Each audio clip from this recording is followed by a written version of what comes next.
Burnout is the worst. We've all been there. You know, when you're just going at full speed and before you know it, your body's like, I'm checking out. And all of a sudden you've got no motivation, no energy, you're exhausted, your mind is cloudy and you feel like there's no way out. If that's you, don't worry, I've got you. What's up, my Valentines? Welcome to or back to my channel. Today I'm giving you my hacks for dealing with burnout because, as I said, I've dealt with it. It's no fun, it's horrific actually. It's very easy to get into. You know, when we're living in such a fast-paced world where we're always striving to hit the next goal and we've always got so much on our plates, it's so easy to burn out, but it's not as easy to get yourself out of that rut once you're in it. So not only am I going to give you my hacks for dealing with burnout, but also how I stay away from burning out in the first place. Stay tuned.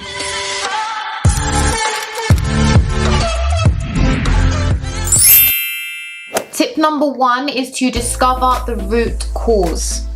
So if you analyze all the different areas of your life, it won't take you long to realize which part of your life has caused the burnout. So it could be that you've been overworking yourself in your job or in your business. You could have been overworking yourself in your studies. You could be spending too much time with certain people. One of your relationships is draining you, or you're working too hard in the gym. It won't take you long to realize where it's gone wrong. And it's very important that you do identify it, obviously, so you can make sure it doesn't happen again next time. Tip number 2 is to recognize that it is temporary.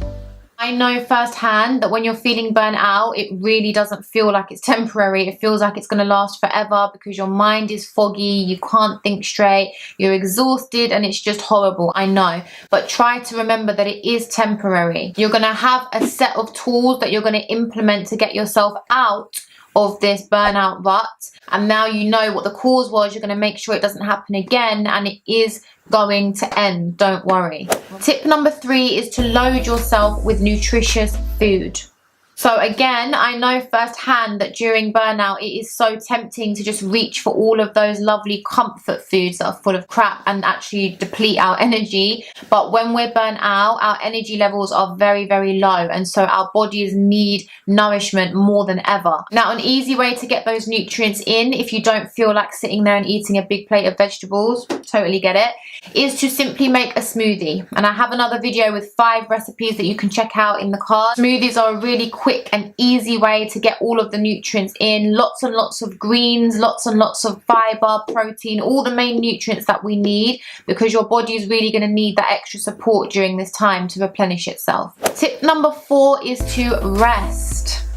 When you're burnt out, like I said, your energy levels are very low, and the chances are your body genuinely needs that extra bit of sleep, that extra bit of rest. And of course, I know everyone's got different schedules. Some people don't have the luxury of just being able to take a nap during the day, understandable. But in that case, just make sure that the sleep that you're getting at night is proper, rejuvenating sleep. Just make sure you're getting a full, at least 7 hours of sleep, and make sure that it's a nice, undisturbed, rejuvenating sleep so that your body can get as much rest as possible. Tip number 5 is to make peace a priority.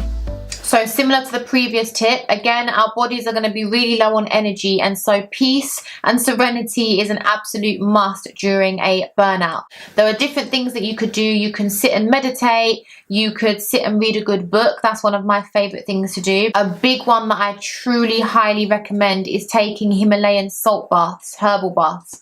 I talk about these all the time, and I have a whole other video explaining how to do it, which I'll link in the cards for you now.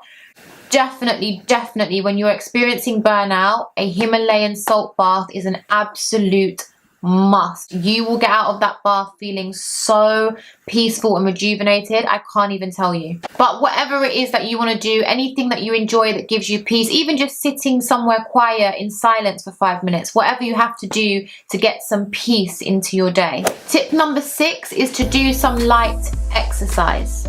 So again, the body is likely very low on energy, so I don't know how good of an idea it is to continue doing strenuous gym workouts or whatever, but I do think that we should still move our bodies because we don't want to be too stagnant and then slip into deep rest. Depressed. You can do some light exercise that's actually fun. You can go for a walk in the park, do a bit of yoga. A great one is to go swimming and then go in the sauna afterwards. Just some way that moves your body, but in a nice, light and even fun way. And tip number 7 is to say no. I feel like I say this in almost every video at this point, but it's because it's so important, especially for my people pleasers out there. When you are experiencing burnout, your energy levels are going to be low, and so the little energy you do have, you need to keep for you, for healing and for getting yourself back on track. So if people are coming at you asking for favors, inviting you to places that you don't want to go, just asking anything of you that you really don't feel like you have the energy to do right now, say no. This is the time that it's okay to be selfish, because when you're burnt out, your cup is empty and you cannot give to others from an empty cup. Nice cliche saying, but you know it's true. Learn to say no. If you implement these tips, I promise you it won't be long before your burnout is over and you will be fresh and energized again, and you will be determined to never get back there again. Which leads me to my last point. Now, I really don't even want to get to the stage of burnout. And how I do that is I stay ahead of the game. And what I mean by that is just making sure as much as possible that I stay on top of things. Because what I've noticed for myself is the times that I burn out is usually when I've actually fallen behind with a lot of things, and so I've had to cram a lot of work into a very short amount of time, and that's what usually burns me out. So now I make a conscious effort to stay ahead of schedule as much as possible. Burnout is caused by just trying to do too much at once, and you only really try to do that when you feel like you're running out of time. So try to stay ahead of schedule, stay ahead of the game.